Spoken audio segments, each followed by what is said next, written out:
nuk e di, zoti kryetar, vërtet se si do ta zgjidhim këtë problemin e mohimit të drejtës për interpelancë që unë si deputet kam.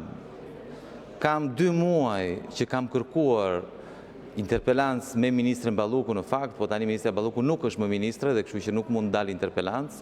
I shpëtoi interpelancës, po përfundoi më keq. Por kam një interpelancë me kryeministrin, zoti kryetar. Tani, unë e kuptoj që ju kërkoni të shmangni llogaridhënien, por nuk i shpëtoni dot. Ka ndryshuar gjithçka, ju nuk e kuptoni. Ju mendonit se kur u arrestua Erion Veliaj, ishte një çështje që kishte bënte me Erion Veliajin. Tani që u more pandehur Balluku, është një çështje që ka të bëjë me Ballukun. Tani po kanë shkuar te Mirlinda Kërçanaj e Akshit. Vërtet vazhdoni mendoni se kemi të bëjmë me çështje të përveçme të disa individëve? Ka ndryshuar. Ky është një ndryshim thelbësor. Nuk kam më, duhet të jepni llogari. Duhet të jepni llogari dhe nuk keni çfarë t'i bëni drejtësisë, nuk keni çfarë t'i bëni Spakut, sepse kanë mbrojtjen e ndërkombëtarëve. Dhe në fakt edhe këto sulmet qesharake që bëni për ditë, Rama çdo ditë kërcënon gjykatën kushtetuese me brot shkulla të llojit. Keni marrë të pandehur, keni pezulluar ministrin Balluku dhe shqiptarët nuk udhtojnë dot në Kanada. Tani kemi dëgjuar ka filluar ministri i drejtësisë me postime që thot ndarja e pushteteve. Kujtohet për një takim që ka bërë me ministrin e drejtësisë italiane të para 2 javë dhe na tregon që dhe ai ishte shqetësuar. Apo jo, ministër, ishte shqetësuar ministri italian për ndarjen e pushteteve në Itali apo për korrupsionin, zoti ministër? Del Taulan Balla dhe thot, pyesni ChatGPT-n, thot. S'ka ndodhur ndonjëherë. Po unë prap thot Taulan Balla, nuk flas keq për gjykatësit dhe për prokurorët, si janë ban Taulantit, se ka frikë se përfundon si gjithë të tjerët. Tani, nuk e shmangni dot daljen para drejtësisë, e keni të kotë. Ky është një ndryshim historik.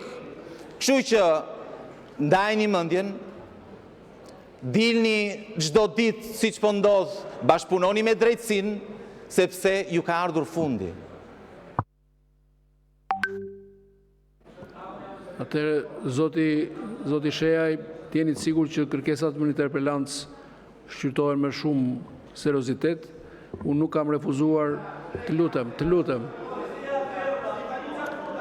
Nuk kam refuzuar asnjë prej 2 interpelancave tuaja. Një interpelancë ishte me zëvendës kryeministrin Balluku, ishte planifikuar, nuk zhvillohet dot për arsye që dihen. Interpelanca e kërkuar me kryeministrin lidhur me ndërtimet pa lej, prishjet e tjera, është planifikuar, po planifikohet për datën 11 dhjetor. Zoti Balla, replik.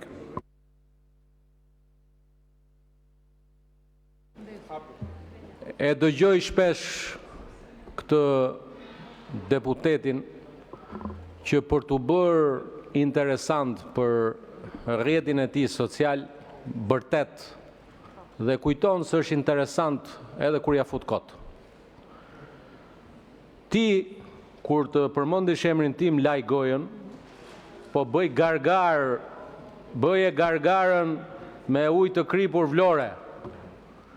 Se po u pendua Lulbasha, do të tregoj se sa para i ke dhënë për të marrë mandatin 2017. Kaqti.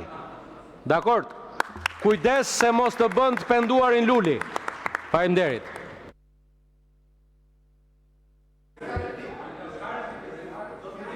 Zoti Lamllari, ministri i drejtësisë, replik.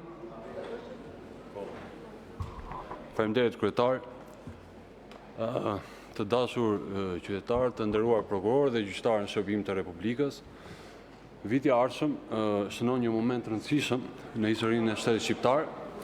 Plot 10 vite nga miratimi i reformës në drejtësi, një nismë kombëtare e cila e dha jetë institucioneve të reja të drejtësisë. Përveç se një nevojë ulëritëse, kombëtare dhe për më shumë drejtësi, reforma me gjithë kundërshtit, përpjekjet për ta bllokuar dhe efektet e pritshme ka padyshim një rol të veçantë në të ardhmen e afërt të një vendi dhe populli evropian, i cili sot më shumë se kurrë sheh se Shqipëria si gjithë Europa nuk është më një thirrje utopike pas kolapsit të një regjimi shtypës dhe dëshpërimi që pasoi nga një tranzicion sfilitës dhe zhgënjyes. Pa dyshim, qenia vend kandidat sot me gjithë grup kapitujt e negociatave të hapura me Bashkimin Evropian është fal dhe përparimit të shënuar nga zbatimi i reformës në drejtësi. E teksa Komisioni Evropian raporton vit pas viti mbi arritjet, sfidat dhe rekomandimet për sistemin gjyqësor, si Ministri i Drejtësisë, edhe për arsye se më përmend emri, kanë përgjegjësinë e dyfisht politike të qenit njëkohësisht i matur, po aq sa dhe i zëshëm. Spari para qytetarëve të vendit tim, pa dallim bindje apo përkatësia partjake. Së dyti ndaj institucioneve të drejtësisë në funksion të detyrës time ligjore për mbështetjen dhe koordinimin me ta, në respektim të parimit demokratik, të ndarjes dhe kontrollit pushteteve. Me qëllimin një dhe të vetëm për të kontribuar për më shumë drejtësi dhe një sistem të fortë dhe të qëndrueshëm, në përvjetorin e 10 të zbatimit të reformës në drejtësi, koha dhe pozicioni më diktojnë nevojën e një reflektimi të gjerë, gjithëpërfshirës dhe objektiv, Ta përfundoj fjalën. Pa tjetër.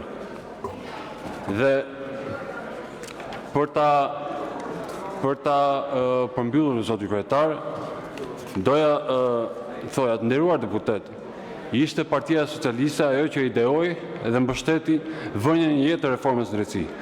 Qytetarët e dinë shumë mirë se kush e kundërshtoi me çdo mjet dhe mënyrë. Është Partia Socialiste dhe kjo qeveri që është e vendosur të mbështesë me çdo kusht konsolidimin e saj. Shqiptarët e dinë shumë mirë se kush kërkon asgjësimin e spakut. Çdo ditë ne punojmë për forcimin e standardeve dhe institucioneve të drejtësisë, sipas praktikave më të mira evropiane, duke përfshirë rishikimin e kodit penal dhe rishikimin e kodit të procedurës penale. Shqiptarët e shohin çdo javë se si të hënave shënjëstrohen me emër dhe mbiemër prokuroret e SPAK dhe ngryset java me euforinë e mirë kur subjektët e hetimit janë kundërshtarët politikë. Ne flasim për standarde, ju flisni për kallëzime dhe të pandehur, edhe pse ata e keni në ballin tuaj.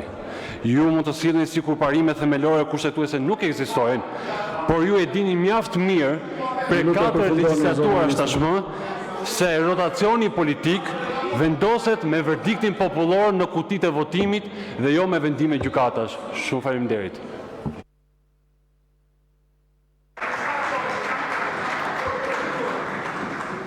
Fjalën ka kërkuar zonja Josefina Topalli për procedurë. Zoti kryetar, në kushte normale